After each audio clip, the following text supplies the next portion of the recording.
అందరికీ నమస్తే అండి. ఇప్పుడు జగన్మోహన్ రెడ్డి వీరత్వం గురించి పొగడ్డానికి మళ్ళీ కొత్త ఆర్టిస్ట్ని తీసుకొచ్చారండి. మీ అందరికీ తెలిసిందే, అడ్వకేట్ రజనీ గారు. మామూలు యాక్టింగ్ చేయట్లే. ఇప్పుడు సొంత తల్లికి చెల్లికి నట్ట విపరీతమైన న్యాయం చేసేసాడట. చెల్లికి తెలిసినట్ట, తల్లికి తెలిసినట్ట కొడుకు ఎంత గొప్పవాడో, అంటే విజయమ్మను ఉద్దేశించి తన కొడుకు ఎంత గొప్పవాడో విజయమ్మ గారికి తెలుసు అని చెప్పేసి అని ఈవిడ చెప్పడం. చెల్లి గట్ట 270 కోట్ల రూపాయలు ఆస్తిని ఇచ్చేసేటట్ట ఈవిడ చేతుల మీదుగా. అలాగే చంద్రబాబు నాయుడు గారిని ఉద్దేశించి, చంద్రబాబు నాయుడు గారి కుటుంబ సభ్యులను ఉద్దేశించి, చంద్రబాబు నాయుడు గారు ముఖ్యమంత్రిగా ఇన్నిసార్లు గెలిచావు కదా, ఏ రోజైనా సరే మీ తల్లిదండ్రులకి పాదాభివందనం చేశారా, కాళ్ళకి నమస్కారం చేశారా, మీరు వాళ్ళకి కర్మకాండ చేశారా, లేదంటే మీ చెల్లెలకి ఎప్పుడైనా సరే మీరు రాఖీ కట్టారా అని చెప్పేసి అని హాఫ్ నాలెడ్జ్ అంతా కూడా, అంటే వైసీపీలోకి వెళ్ళిన తర్వాత బుర్ర పోద్దో లేదంటే బుర్ర పోయాక వైసీపీలోకి వెళ్తారో అర్థం కాదు. ఇలాంటి హాఫ్ నాలెడ్జ్ మాటలు మాట్లాడితేనే మిమ్మల్ని హాఫ్ నాలెడ్జ్ రజనీ గారు అనేది. ఒకసారి ఏమని మాట్లాడుతున్నారు చూడండి, ఇంట్లో కూడా కోటి తీత అక్క, అదొక విచిత్రం, మళ్ళీ అదొక దరిద్రం. మళ్ళీని పర్వాలేదు, ఒక వృత్తిపరంగా లాయర్ ఆవిడ, అయినా ఇంట్లో కూడా కోటేనా, అదొక విచిత్రం. మళ్ళీ దామా మాట్లాడు. అవతల వైపుకి వెళ్ళి మాట్లాడుతున్నా మన ఇంటి ఆడబిడ్డి, మన తోటి రక్తమే. సో ఎవరైతే మన తోటి రక్తాన్ని గతంలో బాలకృష్ణ గారి ఇంటి నుంచి ఎన్బికే బిల్డింగ్ నుంచి బూతులు తిట్టించి ప్రభాస్ గారితో తప్పుడు మాటలు అనిపించి, ప్రభాస్ గారికి ఆవిడకి సంబంధం ఉండనే మాటలు కూడా అనిపించి ఆవిడ వ్యక్తిత్వ హననం చేసిన వారు వారి చెప్పు తెగిపోతే పిచ్చి పిచ్చి మాటలు మాట్లాడమంటే నువ్వు ఇలాంటి మాటలు మాట్లాడేటప్పుడు ఒళ్ళు దగ్గర పెట్టుకొని మాట్లాడాలి. ఆ రోజు ఏమైనా మీరు ఏమైనా కేసులు పెట్టారా? ఆ రోజున మీ దగ్గర ఏమైనా ఆధారాలు ఉన్నాయా? నీకైనా బ్రెయిన్ ఉందా? ఏమన్నా బాలకృష్ణ గారి ఇంటి నుంచి ఎందుకు తిట్టిస్తారండి? నీకు సిగ్గు శరం లేకపోతేని. తర్వాత మీరు అధికారంలో, అంటే మీరంటే నువ్వు కాదు, జగన్మోహన్ రెడ్డి అధికారంలో ఉన్నాడు కదా, ఏం చేశారు? ఆ రోజు ఏదో రాజకీయ లబ్ధి కోసం షర్మిల గారు లేదంటే వైఎస్ఆర్సీపీ పార్టీను ఒక ప్రోపగాండా సృష్టించారు. ఇక్కడి నుంచి బూతులు తిట్టేస్తున్నారని చెప్పేసి అని. దాన్ని అట్టుకొని ఇవాళ నువ్వు ఇక్కడికి వచ్చేసి కెమెరాకి దగ్గరగా ముత్తెట్టేసి బాలకృష్ణ గారు ఇంటికాడ నుంచి ఇలాంటి అతి మాటలు మాట్లాడుతున్నా సిబ్బులు ఖచ్చితంగా తినేస్తావు అక్క నువ్వు అయితే ఎప్పటికప్పుడు. ఇదైతే 100% గ్యారంటీ. నువ్వు ఇలాంటి పిచ్చి పిచ్చి కోతలు, అడ్డమైన కోతలో కూర్తే 100% మేము చెప్తున్నాం కదా. తెలుగుదేశం పార్టీ మహిళా కార్యకర్తలో లేదంటే బాలకృష్ణ గారి అభిమానులు నువ్వు ఎక్కడ కనబడితే అక్కడ చెప్తూ కొట్టేస్తారు. కొంచెం ఆలోచించు, బ్రెయిన్ ఉంది కదా మనకి, అడ్డగోలుగా మాట్లాడకూడదు, కొద్దిగా తెలివితోటి మనం మాట్లాడాలి. మరి ఇంగితి జంగలం లేకుండా మాట్లాడితే అట్టగా. అన్న కోసం పాదయాత్ర చేసినప్పుడు అదే వారిని నిందించింది వారే. ఈ రోజు మావిగన్ అంటే రాష్ట్రం రాజధాని తొందరగా తెచ్చుకుంటుంది, రాజధాని వచ్చేస్తుంది, మన బొత్తికి సిగ్గు అనిపించట్లా. పాపులేషన్ ఉన్నారు, ఇదిగో ఇదే మా రాజధాని, మాది రాజధాని సిటీ జిల్లా అని చెప్పుకోవాలని ఆతృత పడుతున్నటువంటి ఆంధ్ర రాష్ట్ర ప్రజలు, ఆంధ్ర రాష్ట్ర ప్రజల్ని కాదని అమరావతిలో ఆడబిడ్డల ఉద్యమం చేస్తుంటే ఎక్కడా సహకరించని షర్మిలమ్మ తెలంగాణలో ఏదో జెండా పాదుతాను, అక్కడ పార్టీని స్థాపిస్తానన్నటువంటి ఒక ఆడబిడ్డ అక్కడ కాలేక మళ్ళీ వెనక్కి వచ్చి అంటే ఎవరి పిలుపుతో వెనక్కి వచ్చింది, ఎవరి మేరకు మాట్లాడుతుంది, ఎవరు చెప్తే చేస్తుంది, ఇవన్నీ ఎవరు 100 మంది 100 రకాలుగా అనుకుంటారు. కానీ నేనైతే చెప్తున్నాను సార్, ఆడబిడ్డలకి ఆ శక్తి కలుగుతుంది, వాళ్ళకి ఆ శక్తి ఉంటుంది. అక్కడ కవిత గారు మాట్లాడినా, ఇక్కడ షర్మిల గారు మాట్లాడినా, ఇండివిడువల్ గా ఆవిడ ఎన్ని మాటలైనా అనేవ్వండి సార్. మొన్న ఆస్తుల విషయాలు మాట్లాడింది, ఎంఓయు మ్యూచువల్ అండర్స్టాండ్ తో ఇవ్వగలిగిన ఎంఓయు ఏదైతే ఉందో, ఆయన ఇష్టపడితే ఇస్తాడు, తీసుకో. ఆయనకి తగ్గట్టుగా నువ్వు మాట్లాడకుండా, ఆయన వ్యతిరేకంగా నువ్వు మాట్లాడే, ఆయన ప్రత్యర్థులతో నువ్వు కలిసి కూడా ఉంటే నేను ఎందుకు ఇవ్వాలి? 270 కోట్లు ఇచ్చినాడు, ఎవరు ఈ కాలంలో చెల్లికి కాస్త సిగ్గు సెరవు లేకుండా మాట్లాడుతున్నావు. ఆ 270 కోట్ల రూపాయలు ఏవైతే ఉన్నాయో అవి జగన్మోహన్ రెడ్డి సొంత ఆస్తులేమీ ఇవ్వలేదు, అవి తనకు రావాల్సిన భాగంగానే ఇచ్చాడు. ఎంఓఈ ఏం పుణ్యానికి ఏమీ చేయలేదు. అంటే రాజశేఖర రెడ్డి గారు ఉన్నప్పుడు సంపాదించిన ఆస్తులు అందరికీ సమానంగా పంచాడు, కొడుక్కి కూతురికి మనవాళ్ళకి అందరికీ సమానంగా పంచాడు. ఆయన చనిపోయిన తర్వాత జగన్మోహన్ రెడ్డి దగ్గర పెట్టుకున్నారు తప్పితే ఎవరికి కూడా ఈ ఆస్తులు బదిలీ అవ్వలేదు. అందులో 270 కోట్ల రూపాయలు ఇచ్చారని చెప్పేసి మొన్న విజయం ఒక లేఖ రాసింది. సొంత తల్లి చెప్పింది. నువ్వు ఇక్కడికి వచ్చేసి అంత గొప్ప అన్న ఎక్కడ ఉన్నాడంటే ఏం మాట్లాడతారండి? మరి ఏమన్నంటే ఏడుస్తారు, మమ్మల్ని అలాగన్నారని చెప్పేసి అని. కాస్తానా కానీ సిగ్గుంటుందా? ఒక పక్క చెల్లి చెప్పుద్దా, ఒక పక్క తల్లి చెప్పుద్దా? వాళ్ళిద్దరిని కూడా చంద్రబాబు నాయుడు గారు ఎలా అంటే అలా ఆడిచ్చేస్తున్నారా? మనం మాట్లాడడానికని సిగ్గు అనిపించాలి కదండి. జగన్మోహన్ రెడ్డి సొంత చెల్లి, సొంత తల్లి ఎవరో చెప్తే వింటారా? ఏం ఆప్నాలజికల్ మీ గురించి మాట్లాడటం నిజంగా మాకు సిగ్గేస్తుందండి. ఏదో నువ్వేదో దగ్గరుండి చూసింది అలాగా ఆ 270 కోట్ల రూపాయలు నీ చేతుల మీదుగా ఇచ్చినట్టుగా, లేదంటే ఆ ఎంఓ ఏదో నువ్వే దగ్గరుండి చేయించినట్టుగా ఏం మాట్లాడతారండి? బుర్ర ఉండొద్దు. రోడ్డు ఎక్కి మాట్లాడుతున్నది ఎవరండి? షర్మిల. అవునా? షర్మిలాకి మద్దతుగా విజయమ్మ గారు లేఖలు రాస్తున్నారు, విడుదల చేస్తున్నారు. అవన్నీ మనం చూస్తున్నాం. అది మధ్యలో చంద్రబాబు నాయుడు గారు ఎందుకు వచ్చారండి? అంటే రోజు మాట్లాడతారా? చంద్రబాబు నాయుడు గారు ఫోన్ చేసి షర్మిల నువ్వు ప్రెస్ మీట్ పెట్టి అంటారా? సిగ్గనిపించట్లే కాస్తనే కానీ కొంచెం అయినా కానీ చెప్తే అతికినట్టు ఉండాలండి. విజయసాయిరెడ్డి గారు పార్టీ నుంచి బయటికి వెళ్ళిపోయినటువంటి విజయసాయిరెడ్డి గారు స్వయంగా పెళ్ళైన 20 ఏళ్ల తర్వాత ఏ ఆడబిడ్డకైనా ఏ పుట్టిల్లైనా అంత ఆస్తి ఇవ్వగలిగిదా? అంత గొప్ప మనసు గల్లవాడమ్మా నీ అన్న. చెప్పుడు మాటలు విని నీ అన్నకి ఎదురెళ్ళొద్దు.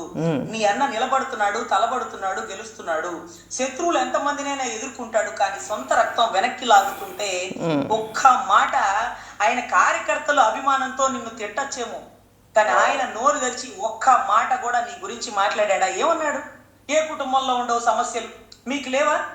మీ చెల్లెలు ఉన్నారా? చంద్రబాబు గారు మీ చెల్లెలు ఉన్నారా? ఏ రోజైనా రాఖీ కట్టినారా? నీ తల్లిదండ్రులకి ఏ రోజైనా నువ్వు ఇన్నిసార్లు ముఖ్యమంత్రి అయ్యో ఆ పాద పద్మాలకి ఏమన్నా నమస్కరించినావా? నువ్వు చూసావా? ఇలాంటి పిచ్చి పిచ్చి కొత్తలకు పోయొద్దు అనేది నువ్వు చూసావా?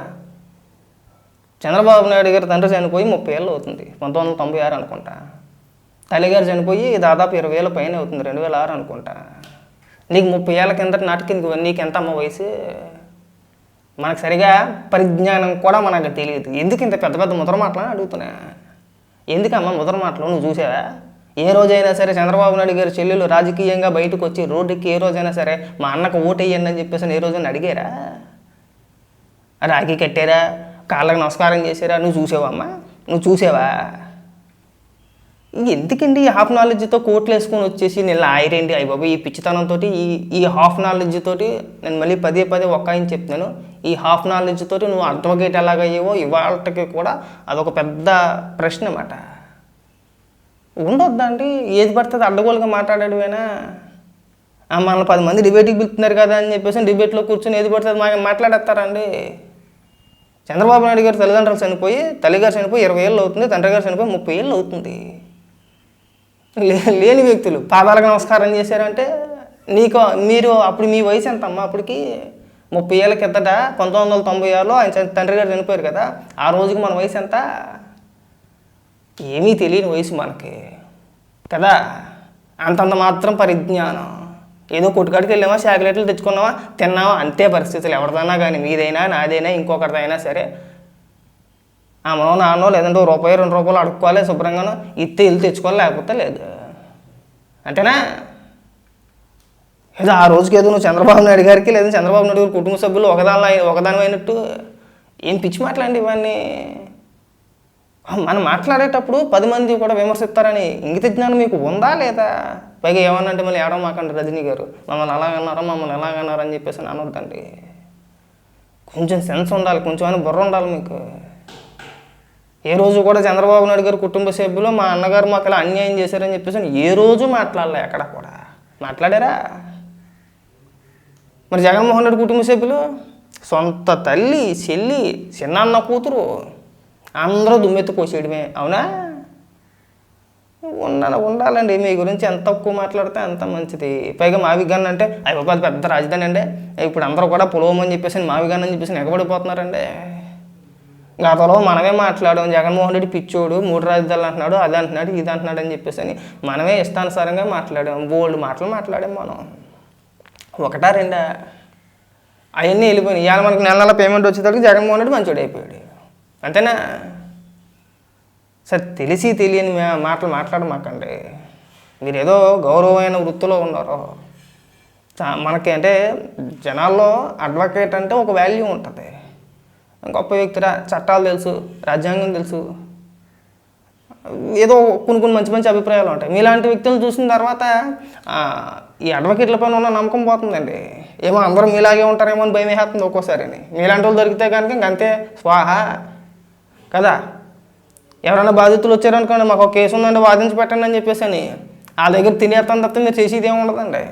ఇది ఈ బుర్రతోటి, ఈ నాలెడ్జ్తోటి కాస్త అయినా సరే మాట్లాడేటప్పుడు, డిబేట్లో మాట్లాడేటప్పుడు కాస్త బుర్ర ఉపయోగించి మీరు ఏ పొజిషన్లో ఉన్నారు కనీసం మీ పొజిషన్ గుర్తుపెట్టుకోండి. కోట్ వేసుకోవడం మర్చిపోవట్లేదుగా. మనం ఇంట్లో ఉన్నా ఎక్కడ ఉన్నా సరే కోట్ వేసుకోవడం మర్చిపోవట్లేదు. ఎందుకు?